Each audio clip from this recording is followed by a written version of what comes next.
Hi, welcome to my channel. This is Kausar Vice. நாம இந்த வீடியோல Madras university previous year question paper solution பார்க்க போறோம்.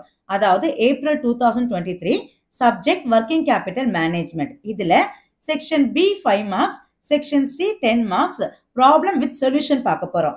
பிளேலிஸ்ட் லிங்க் டிஸ்கிரிப்ஷன்ல கொடுத்திருக்கேன், தேவைப்படுறவங்க பார்த்துக்கலாம். இப்போ நம்ம செக்ஷன் பி 4th கொஸ்டின் பார்க்க போறோம். கேஷ் மேனேஜ்மெண்ட் ஆர் இன்வென்டரி மேனேஜ்மெண்ட்ல இந்த கால்குலேஷன் கேட்டிருக்காங்க. அதாவது inventory turnover ratio calculate பண்ண போறோம். ஓகேங்களா? Now let's see the problem. See the problem, section B 5 marks. From the following information given below, find out the inventory turnover ratio. என்னென்ன information கொடுத்திருக்காங்க பாருங்க.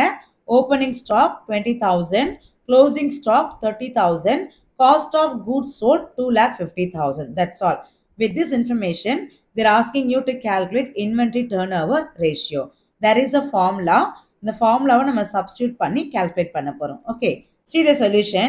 Inventory turnover ratio. So இதுக்கான formula cost of sales or cost of material consumed, ரெண்டுமே same meaning தான்.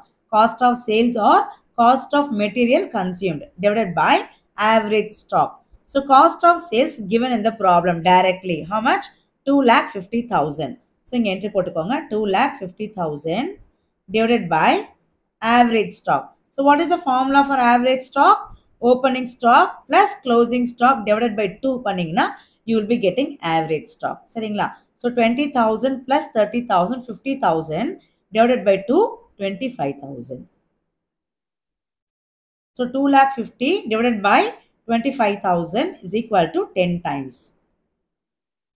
So இதுதான் inventory turnover ratio. Okay. So this is the way to calculate inventory turnover ratio. Playlist link உங்களுக்கு டிஸ்கிரிப்ஷன்ல கொடுத்திருக்கேன், தேவைப்படுறவங்க பார்த்துக்கலாம். இந்த வீடியோ உங்களுக்கு பிடிச்சிருந்தா ப்ளீஸ் லைக் பண்ணி கமெண்ட் பண்ணுங்க and subscribe பண்ணி ஷேர் பண்ணுங்க. Thank you.